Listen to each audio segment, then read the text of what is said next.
All right, so we're into the music situation now. So let's talk a little bit about music. I've got Katie Lynn with me here on the Chris and Katie show. And for those of you who are fans of Katie Lynn is just a incomparable singer songwriter, one of my favorites. And just to be here on the show with her and building content with her is going to be honestly a really cool honor for me. So thank you for that, Katie Lynn. You as well. Um, but I wanted to talk about multiple avenues to becoming a successful artist.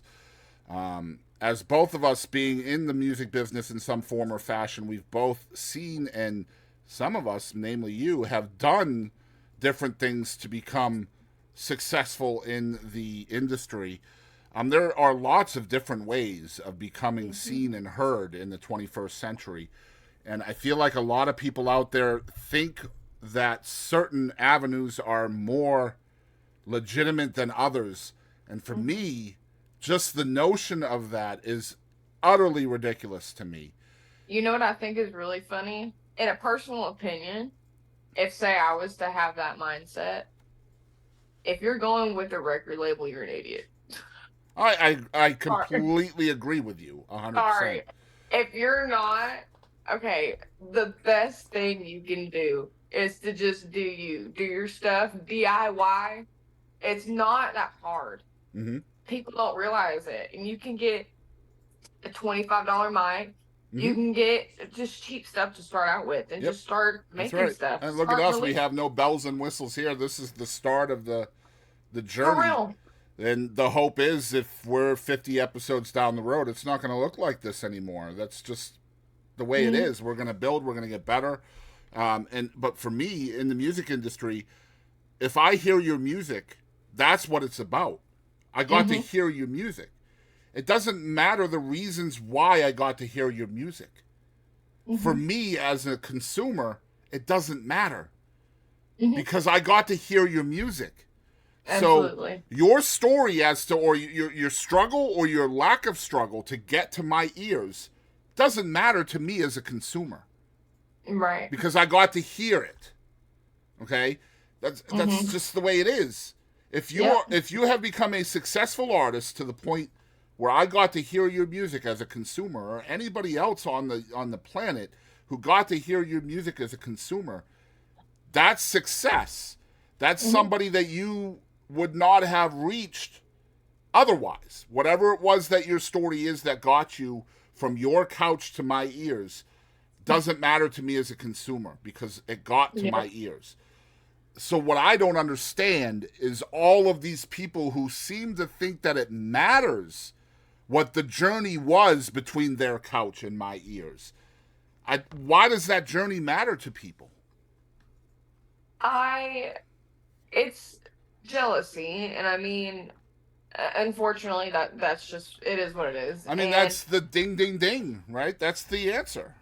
And as a person that, there's a lot of empathy for people, but I get it. I mean, it's imagine doing this for so long, and then you look at a young kid. It is disheartening, Well, watch but this. Watch this. Katie Lynn, you are 20 years old. yeah. What age do you feel you were a professional musician? What I mean by professional now is not good at being a musician. A professional musician is somebody who is paid to be a musician. So the question is, Okay. what age were you when you were first compensated for being a musician? And we're talking about like paid. We're not talking tips, nothing like that, right? We're talking like, Paid by a venue, yes. man, I don't know. At So I like met at you at 12, and you were a I was about to professional say, musician at 12. So that's I eight was about to years. say, at the most would be 12, maybe 11. I'm not sure.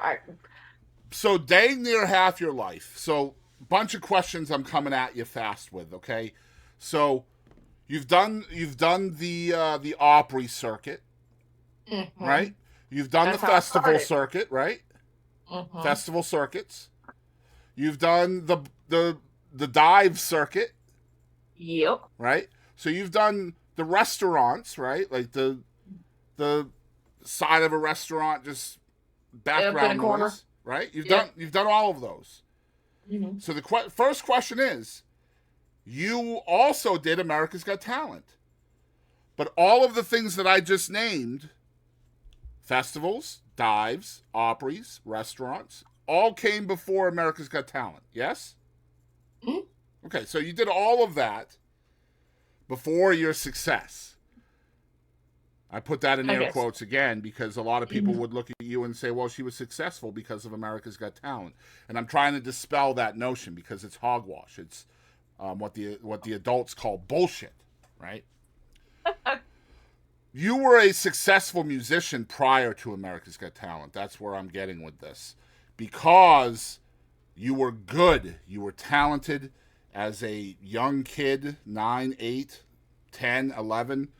You're doing Opries, you're doing festivals, you're doing all of those things. That's called paying your dues. And just because you struggled then doesn't mean that your America's Got Talent stuff was better or worse than that. The, Mm-hmm. my point is any music you put out now as Kadie Lynn, whatever that is, if it reaches my ear, it doesn't matter what your journey Mm-hmm. was to me as a consumer. Mm-hmm. Now, as somebody who loves music and is interested in The the backstory is not backstory, then yeah, that's a different thing. But that is not a normal reaction to correct. music. A normal reaction is not, well, I wonder how many bicuspids she has, right? Like,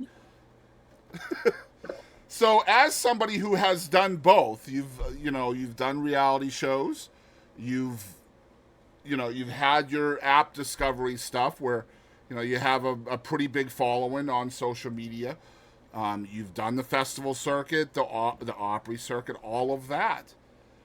Is that not just part of your fiber as a musician now? All of that?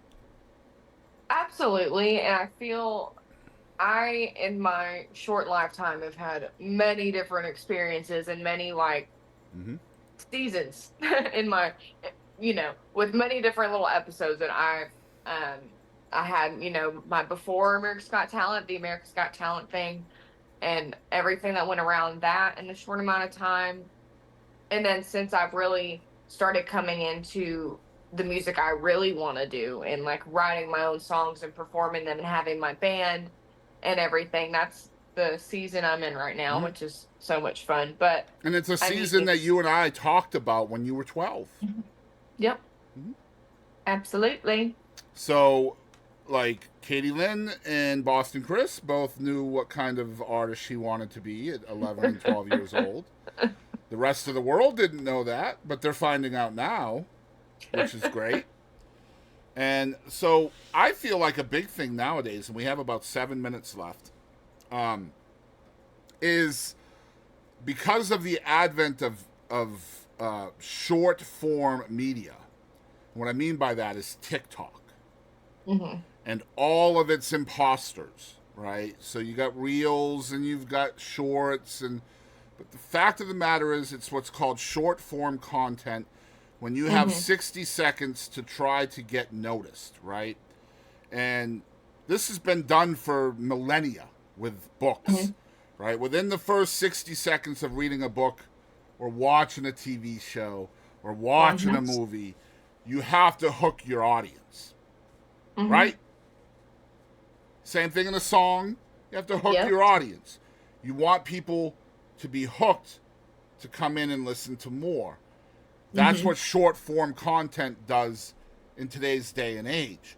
But because of the short form content, artists are starting to adapt in such a way that they know that sensationalism rather than hook is what's going to draw people to their content. Absolutely. You've got people like Maren Morris, who's done it from the liberal side. You've got people like Oliver Anthony, that's done it from the conservative side. This is a thing that's done on all sides of the political aisle. I only put that out there not to make this about politics, but to try to dispel those comments from coming into our Hmm. realm on this podcast. The point I'm making is both sides do it. It's about sensationalism. It's about trying to get people onto your content, not because of what it is, but because of what it does. And there's a Yep. big difference between those things. As an Hmm. artist, you should be trying to make people feel something, in my opinion, and I'm not an artist, so my opinion is not worth a whole hell of a lot here. Yes, it is. But I feel like, as a consumer of arts, I feel like it is more important to make me feel something rather than to make me think something. Because Absolutely. if I'm listening to your music or I am consuming your art and you are making me think instead of feel, you're doing it wrong. What say you? I don't want to play something that I don't feel or that doesn't make me feel something.